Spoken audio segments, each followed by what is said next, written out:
Market manipulation at its best is back again this week with TCG players' top cards of the week, or their highest rising cards of the week, or whatever they call the article. Again, we talked about this last week when we spoke about it and went over it. It's not realistic to put these things in a list when they're being manipulated. They might be the biggest price spikes of the week, which is, I think, actually what they call the article. But I think it's just cards that are being manipulated most of the time, right? I would love something that's a little bit more, I guess, researched rather than just the cards that are being pump and dumped. I'm not going to be able to change it. I'm not going to be able to talk to the author of the TCG player articles, but let's go through them nonetheless and actually see, because the one thing this does help with is if you guys are holding onto these cards or you have them in your collection and you don't know what they're worth and they all of a sudden spike to 20 bucks and you've got 3 of them, then that could be something that potentially helps you. But before we jump into today's video, I just want to say a quick thank you to sushigrade.net. All right, so here's a few of the things you can actually do with sushigrade.net. Now, the free version comes with a centering tool, so you can upload photos of your card. You can work out the centering left, right, and top to bottom. The next thing on the free one is a profit calculator. And then if you want the paid version, which you guys can actually use the code TwistedCollects for 40% off, you get access to all this other cool stuff too. So this is a gem rate page where you can see some of the top cards from the year and what their gem rate in is. One that's really interesting are the monochrome cards from Black Bolt and White Flare. So the 2 red Victinis have a really high 55% gem rate, but the White Flare Reshiram has a 65% gem rate. So it's really easy to get a PSA 10 versus something like the Magikarp from Paldea Evolved has an 18% gem rate. So you can kind of try and look to find easy gem rate with good profit on this page as well. On top of that, you can see trends as to what cards are going up and down in value. All right, so we're back. Let's take a quick look at the first card on the list, which is the Palpitoad. This was actually in last week's list, right? And look at this. If this just doesn't scream buyout to you, and by the way, I'm titling this video the Black Bolt buyout because 4 of the 6 cards we're going to talk about today are from the Black Bolt set, and they are like the most obvious buyouts I have ever seen on TCG Player. And it makes me really want to actually get out the video of whether or not TCG Player is ripping you off. So keep your eyes peeled for that. That'll probably be coming maybe at the start of next week. I'm at a convention and a card show all weekend this weekend. So there's going to be a lot of things to prep and do for that. But you'll see videos throughout the weekend regarding those kind of things. It's my first time vending, so you'll see that at some point too.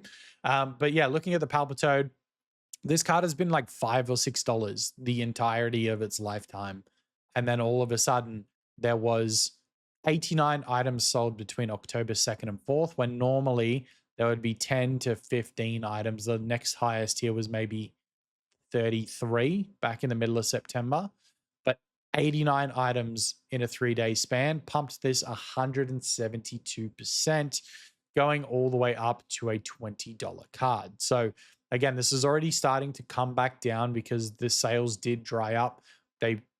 Whoever's doing this, the individual or the group that's doing this, is spreading themselves across multiple cards, because when we look at the Dynamo as well, again, from Black Bolt was a $11 card, $12 card, $13 card, and then all of a sudden it has just absolutely blown through the ceiling to $29, raising 117%.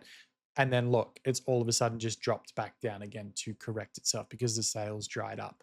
Now, the thing with these cards, Black Bolt, the illustration rares can be worth a little bit because there's so many of them. They're actually quite hard to get. However, in terms of this, they're not worth what they're actually being pushed at on TCG Player. Same when you look at the Cubchoo here, right? I think it's a cute artwork. I like this card. I think it's cool. But it was a $10 card all the way up until recently, where 62 items were bought out in the 3-day period, pumping it all the way up to the current price, which is $24, right? So being a $24 card, it's now dropped back down to 22. You kind of see the trend here, right? All these Black Bolt cards having huge buyouts in the illustration rares because they're not super expensive. The price goes all the way up like this, and then it starts to taper off back down like this. If we look at these cards in like 2-3 weeks time, I guarantee you they come back down again.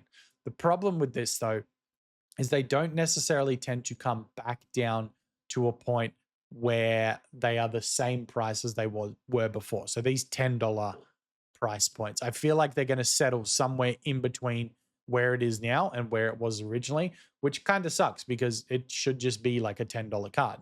Look at this Carablast for example. This one spiked up originally to $18, right? Then it dipped off. It was a $9 card. Now it's been bought out with 105 items sold in a 3-day period, all the way up to $20. And it's already dipping off to $16.95, right? So you can kind of see where these buyouts take effect and where they kind of rise and fall. Here's another good example, right? So in the 3-month chart, this is Greavid from Scarlet Violet base. So getting away from Black Bolt now. But this is a good example as well, because when you have a look at this card, this might look like a buyout now, which 100% it is. But if you pull it into the 1-year chart, because this card's been around for a while, look at this. It's been bought out once before. This card originally, $4 to $5, right? And I remember seeing another content creator do a test, like I don't know, like testing their theory of if you buy out a bunch of cards on TCG Player, does it make the value of it go up? And 100%, he was correct. This orchestrated buyout here of 109 items sold pumped the card from being $4 to $5 all the way up to $25 at its peak. It then spent the next couple of months tapering off. It got to the $6 mark, $7 mark, and then another buyout here, 124 items, 103 items. That's like 230 odd items in like 6 days, right? Pumping it all the way back up to $35. So this is actually now more expensive than it was the first time it got pumped. And now it's doing this. Again, this thing is going to go down because these sales and these numbers are not going to continue to go up. Look at the listings prices here. $10, $10, $12, right? If those sell, price is going to go down. These are lightly played copies, which no one will buy for this price, I don't think. And then your next near mint copy is $30, which is where the problem is. People are seeing the price spike on this and then they're listing it higher.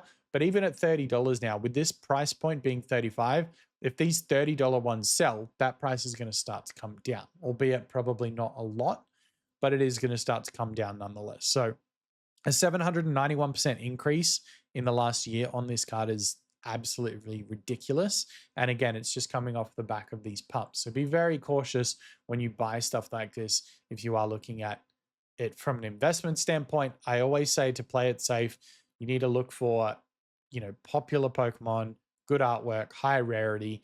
They're the kind of things that I would be going after.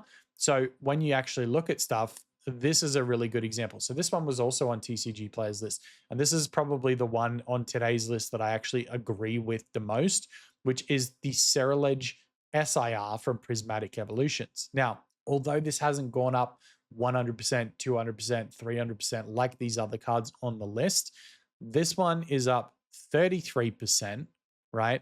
There is more than just one super large spike here of purchases, right?